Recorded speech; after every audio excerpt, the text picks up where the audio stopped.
যদি কোনো পুরুষ 125 জন মহিলাকে ধর্ষণ করে, তার এই মামলায় বিচার হওয়ার সম্ভাবনা 1%। ব্যাপারটা ভয়াবহ। আপনারা ইসলামকে দেখবেন সামগ্রিকভাবে। তারপর ধরুন, যদি সব মহিলা হিজাব মেনে চলে, আর একজন মহিলা হিজাব মানুক বা না মানুক, পুরুষদের নির্দেশ দেওয়া হয়েছে দৃষ্টি সংযত করতে।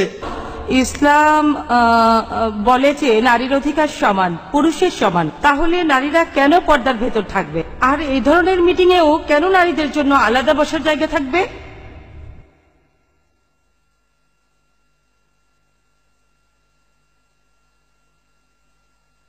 বোন, আপনি খুব সুন্দর প্রশ্ন করেছেন।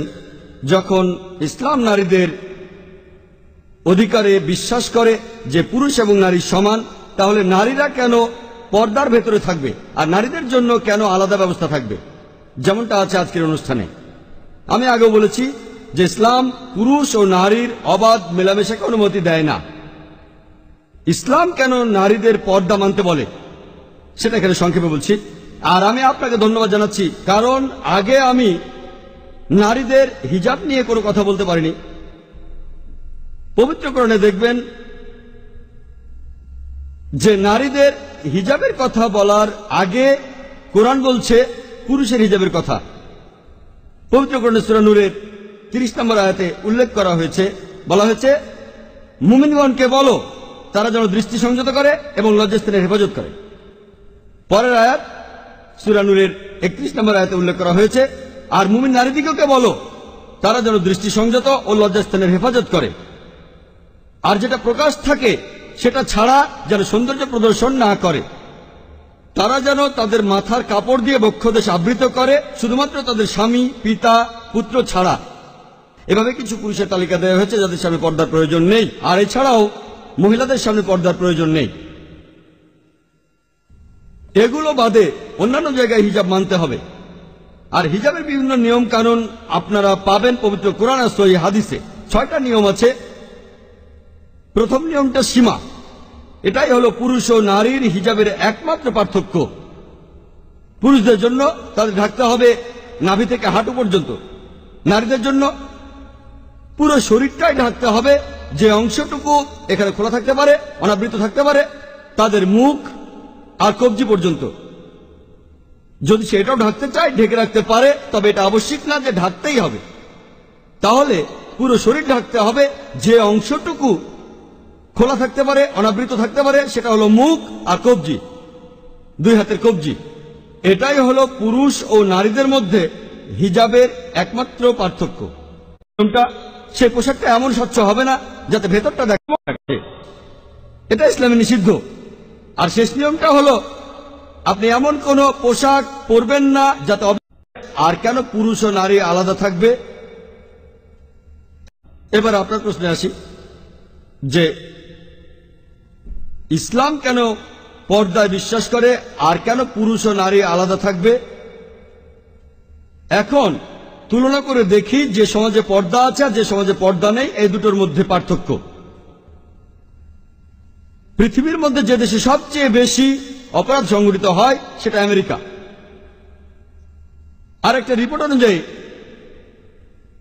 FBI এর রিপোর্ট 1990 সালে, সেখানে 1990 সালে 1,02,555 জন মহিলা ধর্ষিত হয়েছে। এই কেসগুলো রিপোর্ট করা হয়েছিল, FBI বলছে মাত্র 16% কেস রিপোর্ট করা হয়। আর আসল সংখ্যাটা জানতে চান? তাহলে এই 1,02,555 জনকে 6.25 দিয়ে গুণ করুন, তাহলে আপনারা দেখবেন প্রায় 6.5 লক্ষ মহিলা আমেরিকাতে ধর্ষিত হয়েছে শুধুমাত্র 1990 সালে। আর এটাকে যদি বছর দিয়ে ভাগ করেন 365 দিন দিয়ে, তাহলে আপনারা দেখতে পাবেন 1,756 জন মহিলা, এতজন মহিলা আমেরিকাতে প্রতিদিন ধর্ষিত। এটা ছিল 1990 সালে। আর সেই রিপোর্টই বলছে প্রতিদিন 1,900 জন মহিলা ধর্ষিত হয়েছে। হতে পারে এটা 1991 সালের রিপোর্ট, আমেরিকানরা বেশি সাহসী হয়েছে তখন। আর শেষ রিপোর্ট যেটা প্রকাশিত হয়েছিল 1993 সালে, সেটা বলছে প্রতি 1.3 মিনিটে একজন মহিলা ধর্ষিত হচ্ছে। কারণ জানেন? কারণ আমেরিকা নারীদের অনেক অধিকার দিয়েছে, তাই অনেক মহিলা ধর্ষিত হচ্ছে। মাত্র 10% অ্যারেস্ট করা হয়েছে। 16% রিপোর্ট করা হয়েছে, তার মধ্যে 10% অ্যারেস্ট হয়েছে। তার মানে সব মিলিয়ে মোট 1.6% অ্যারেস্ট হয়েছে। আর তার মধ্যে 50%কে বিচার শুরুর আগে ছেড়ে দেওয়া হয়েছে। মানে সব মিলিয়ে 0.8% ধর্ষণ কেসের বিচার করা হয়েছে। অর্থাৎ যদি কোনো পুরুষ 125 জন মহিলাকে ধর্ষণ করে, তার এই মামলায় বিচার হওয়ার সম্ভাবনা 1%। ব্যাপারটা ভয়াবহ।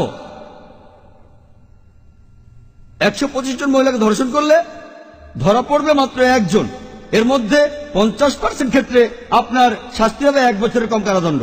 যদিও আমেরিকার আইন আমাদের বলছে যে ধর্ষণের জন্য আপনার শাস্তি হবে যাবজ্জীবন কারাদণ্ড, কিন্তু তারা বলে এটা প্রথমবারের মতো হলো, সে প্রথমবার ধরা পড়েছে, তাই তাকে একটা সুযোগ দেওয়া যায়, শাস্তিটা হয় 1 বছরের কম কারাদণ্ড। এমনকি ইন্ডিয়াতেও ন্যাশনাল ক্রাইম ব্যুরোর রিপোর্ট অনুযায়ী, যে রিপোর্ট খবরের কাগজে এসেছিল 1992 সালের 1 ডিসেম্বরে, এটা বলছে যে প্রতি 54 মিনিটে একটা ধর্ষণের কেসে রিপোর্ট করা হয়। ইন্ডিয়াতে রিপোর্ট করা হয়। প্রতি 26 মিনিটে ইন্ডিয়ায় একজন মহিলাকে উত্ত্যক্ত করা হয়। প্রতি 1 ঘন্টা 43 মিনিটে যৌতুকের কারণে একজন মারা যায়। যদি আমাদের দেশে ঘটিত ধর্ষণের সংখ্যা জানতে পারি, তাহলে দেখব প্রতি মিনিটে একজন করে মহিলা ধর্ষিত হচ্ছে। আমি একটা সহজ প্রশ্ন করি, যদি সব মহিলা হিজাব মেনে চলে, তাহলে আমেরিকাতে ধর্ষণের সংখ্যা এটা কি একই রকম থাকবে, কমে যাবে নাকি বেড়ে যাবে? যদি ইন্ডিয়াতে প্রত্যেক মহিলা হিজাব পালন করে, তাহলে ইন্ডিয়ায় ধর্ষণের সংখ্যা কমে যাবে, একই রকম থাকবে নাকি সেটা বেড়ে যাবে? আপনারা ইসলামকে দেখবেন সামগ্রিকভাবে। তারপর ধরুন, যদি সব মহিলা হিজাব মেনে চলে, আর একজন মহিলা হিজাব মানুক বা না মানুক, পুরুষদের নির্দেশ দেওয়া হয়েছে দৃষ্টি সংযত করতে, তারপরও যদি একজন পুরুষ কাউকে ধর্ষণ করে ইসলামের আইনে, তখন তার মৃত্যুদণ্ড হবে। আপনারা এটাকে বলবেন বর্বর আইন। আমি এই প্রশ্নটা অনেককেই করেছি। ধরুন এই প্রশ্নটা আমি করেছি অনেক লোককে। ধরুন আপনার বোন ধর্ষিত হয়েছে, আপনি সেখানে জজ। ইসলাম কি বলে সেটা ভুলে যান, ইন্ডিয়ার আইন কি বলে সেটা ভুলে যান, আমেরিকান আইন কি বলে সেটা ভুলে যান। আপনি যদি সেখানে বিচারক হন, তাহলে আপনার বোনের ধর্ষণকারীকে কি শাস্তি দেবেন? আপনারা সবাই বলেছে মৃত্যুদণ্ড দেব। কেউ কেউ এরকমও বলেছে তাকে টর্চার করে মারব। আমি আপনাদের একটা প্রশ্ন করি, যদি আপনারা আমেরিকাতে ইসলামিক শরিয়া প্রতিষ্ঠা করেন, তাহলে কি ধর্ষণের সংখ্যা কমে যাবে? সেটা কি একই রকম থাকবে নাকি বেড়ে যাবে?